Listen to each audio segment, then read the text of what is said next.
Hello students, कैसे हैं आप सब। Welcome back to my YouTube channel Shashi Sharma PhD.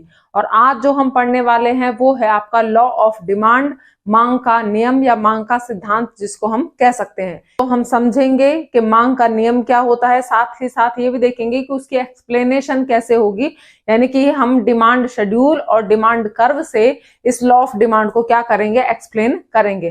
तो चलो शुरू करते हैं टॉपिक। लॉ ऑफ डिमांड क्या होता है, ये आपके माइक्रो इकोनॉमिक्स का एक बहुत ही इंपॉर्टेंट टॉपिक है। ध्यान से समझेंगे, सुनेंगे और साथ साथ नोट्स भी बनाएंगे। ओके, चलो शुरू करें, समझे कि लॉ ऑफ डिमांड क्या होता है। अब तक अगर आपने मेरी पहले वाली वीडियोस देखी हैं तो आपको आसानी से समझ में आ गया होगा कि डिमांड में और प्राइस में कैसा रिलेशन होता है। पता होगा, जिन्होंने पहली वीडियोस देखी उनको अच्छे तरीके से पता है कि प्राइस में, किसी भी चीज के प्राइस में और उसकी डिमांड में कैसा रिलेशन होता है। कैसा रिलेशन होता है? हाँ जी, कैसा रिलेशन होता है? इनवर्स रिलेशन होता है, नेगेटिव रिलेशन होता है। कैसे नेगेटिव रिलेशन होता है कि मान लीजिए प्राइस 10 रुपए है तो मैं किसी भी चीज को 5 उसकी यूनिट्स को मैं परचेज कर रही हूँ, ठीक है। प्राइस बढ़ करके मान लीजिए 15 रुपए हो जाते हैं तो ये डेफिनेट है कि मैं क्या करूंगी, उसकी जो डिमांड है यानी उसकी यूनिट्स है जिनको मैं परचेज कर रही थी उनको क्या कर दूंगी, कम कर दूंगी। क्या हुआ, क्या समझ में आया? प्राइस के बढ़ने से डिमांड क्या हो गई, कम हो गई। इसके अपोजिट में क्या हो सकता है, प्राइस और ये आपकी डिमांड। मान लीजिए प्राइस पहले 10 रुपए है तो मैं 5 यूनिट्स परचेज कर रही हूँ, उसके बाद क्या हुआ, प्राइस कम हो करके 5 रुपए हो गए। तो ये डेफिनेट है जब प्राइस कम हो गई तो मैं क्या करूंगी, डिमांड को बढ़ा दूंगी, यानी कि मैं 8, 9, 10 कितनी भी परचेज करूंगी बट मोर देन 5 मैं परचेज करूंगी। यानी कि क्या समझ में आया कि प्राइस के कम होने से डिमांड क्या हो गई, आपकी बढ़ गई। ठीक है, ये जो रिलेशन है कि प्राइस के बढ़ने से डिमांड कम हो जाती है और प्राइस के कम होने से डिमांड बढ़ जाती है, इस रिलेशन को हम लॉ ऑफ डिमांड कहते हैं, मांग का नियम कहते हैं। इसमें एक लाइन और जोड़नी है, वो क्या है, अदर थिंग्स रिमेन कांस्टेंट, अन्य बातें समान रहने पर। पहले भी मैंने आपको जो ये थ्योरी ऑफ डिमांड का टॉपिक जब पढ़ाए हैं, लेसन में से कोई भी टॉपिक उठाया है तो उसमें मैंने आपको बताया कि अदर थिंग्स रिमेन कांस्टेंट, ये जरूर लिखना है। अदर थिंग्स क्या होती हैं, देखिए मान लीजिए प्राइस बढ़ गए, 15 रुपए हो गए, ठीक है। होना क्या चाहिए था कि प्राइस के बढ़ने से डिमांड जो है वो कम होनी चाहिए थी, लेकिन क्या हुआ, प्राइस के साथ साथ मेरी क्या हो गई, इनकम बढ़ गई। मेरी इनकम पहले 10,000 रुपीज थी और अब वो 20,000 रुपीज हो गई और साथ साथ प्राइस भी बढ़ गई। क्या होगा, क्या मेरी डिमांड कम होगी? बिल्कुल नहीं होगी, क्योंकि जैसे ही प्राइस बढ़े वैसे ही मेरी क्या हो गई, इनकम भी बढ़ गई। तो मेरी डिमांड क्या रहेगी, वहीं के वहीं रहेगी। तो अदर थिंग रिमेन कांस्टेंट का मतलब है ये जो अदर थिंग्स थी ना, जो हमने उसमें पढ़े थे, आपके डिमांड फंक्शन में पढ़े थे, वो डिटर्मिनेंट्स पढ़े थे, वो फैक्टर पढ़े थे जो किसी वस्तु की मांग को प्रभावित करते हैं, चाहे वो इंडिविजुअल डिमांड हो चाहे वो मार्केट डिमांड हो। उन फैक्टर्स को क्या रखना, हमने उनको स्टेबल रखना है, उनको कांस्टेंट रखना है, उनमें कोई चेंज नहीं होना चाहिए। सिर्फ किसमें चेंज होना चाहिए, सिर्फ प्राइस में चेंज होना चाहिए। बाकी चीजें आपकी इनकम है, टेस्ट है और जो आपकी रिलेटेड गुड्स थी, ठीक है, एक्सपेक्टेशन है फ्यूचर की, वो कैसी रहनी चाहिए, वो कांस्टेंट रहनी चाहिए, उनमें कोई चेंज नहीं होना चाहिए। तभी क्या रहेगा, आपका जो ये लॉ है, ये नियम है, वो लागू होगा, इंप्लीमेंट होगा। ओके, तो चलो समझे।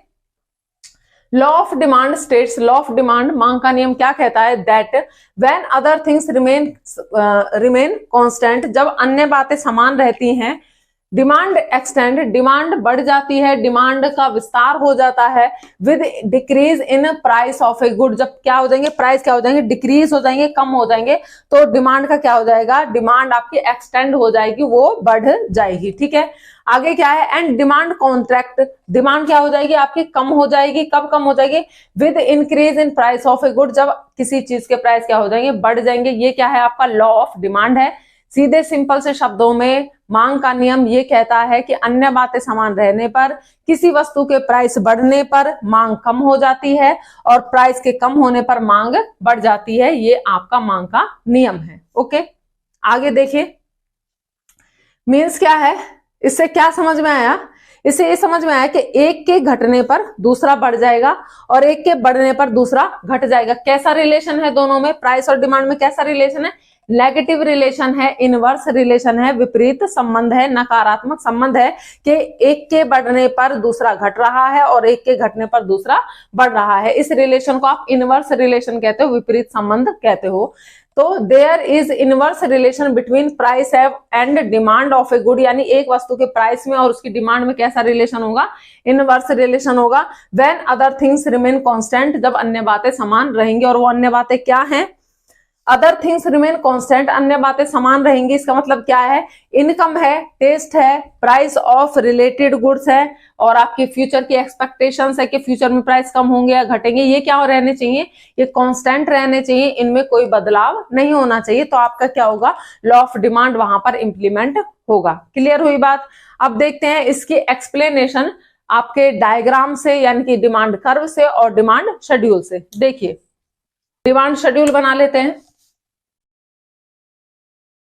डिमांड शेड्यूल कैसे बनेंगे, प्राइस एंड डिमांड।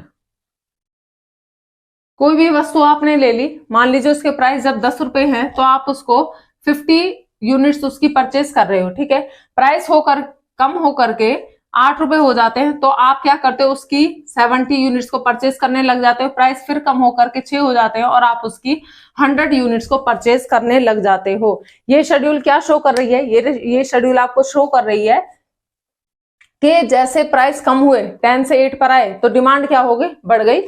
फिर प्राइस कम हुए तो डिमांड फिर से बढ़ गई। अगर अपोजिट में चलेंगे तो जैसे ही प्राइस बढ़ गए तो डिमांड कम हो गई, फिर प्राइस बढ़ गए तो फिर से डिमांड क्या हो गई, आपकी कम हो गई। ये शेड्यूल आपको शो कर रही है कि लॉ ऑफ डिमांड ये कह रहा है कि प्राइस के बढ़ने से डिमांड कम हो गई और प्राइस के कम होने से डिमांड क्या हो गई, बढ़ गई आपकी। जब आप इसको एग्जाम में लिखोगे तो लिखोगे एक्सप्लेनेशन, ये शेड्यूल आप अच्छे से बनाओगे और फिर उसका पॉइंटों में लिखोगे कि क्या लिखोगे। जब आप एग्जाम में लिखोगे तो इसको अच्छे से, इस टेबल को, इस शेड्यूल को आप बनाओगे, ठीक है, और इसके अच्छे से एक्सप्लेनेशन करोगे। क्या लिखोगे, from this schedule we can say that, इस शेड्यूल को देखकर हम ये कह सकते हैं कि व्हेन प्राइस डिक्रीज, जब प्राइस कम हो रहे हैं, फ्रॉम 10 to 8, तो डिमांड विल इंक्रीज, डिमांड क्या हो रही है, वो बढ़ रही है। इन अपोजिट, इसके अपोजिट में क्या हो रहा है, when price increase from 8 to 10, जब प्राइस बढ़ रहे हैं तो डिमांड इज क्या हो रही है, आपकी कम हो रही है, डिक्रीज हो रही है। आगे देखते हैं इसका कर्व, डिमांड कर्व कैसे बनेगा, एक्स एंड वाई। ओके, यहां आप क्या लेंगे, क्वांटिटी लेंगे, यानी कि आपकी डिमांड लेंगे, क्वांटिटी, और यहां पर लेंगे आप प्राइस, ठीक है। देखिए प्राइस क्या है आपके, 2, 4, 6, 8 एंड 10, और इनको ले लेते हैं हम 20 के में, 20, 40, 60, 80 एंड 100। जैसे शेड्यूल है वैसे ही पॉइंट्स को आपने मिलाना है। 10 जब प्राइस है तो 50 आपकी डिमांड है, 10 प्राइस है तो 50 आपकी डिमांड है, 10 प्राइस 10 50 आपकी डिमांड।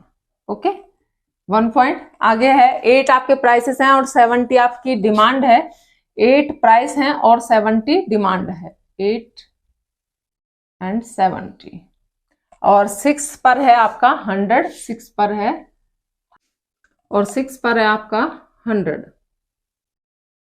इन पॉइंट्स को मिलाएंगे,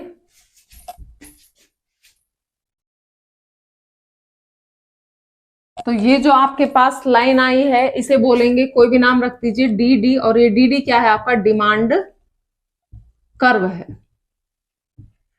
सेम जैसे हमने आपके शेड्यूल की एक्सप्लेनेशन लिखी है वैसे आप इस डिमांड कर्व की एक्सप्लेनेशन लिखोगे कि व्हेन प्राइस इज 10 रुपीज, जब प्राइस 10 रुपीज है तो डिमांड आपकी कितनी है, 50 है। व्हेन प्राइस फॉल्स, जब प्राइस कम हो जाते हैं तो क्या हो जाती है, डिमांड आपकी इंक्रीज हो जाती है फ्रॉम 50 to 70, ठीक है। इन अपोजिट में आप इसका उल्टा भी लिख सकते हो। तो इन दोनों चीजों से, from the demand schedule and demand curve, we can say that law of demand says, law of demand क्या कहता है, अदर थिंग्स रिमेन कांस्टेंट, अन्य बातें समान रहने पर प्राइस कम होने पर डिमांड बढ़ जाती है और उसके बढ़ने पर डिमांड कम हो जाती है। ये आपका लॉ ऑफ डिमांड होता है, ठीक है।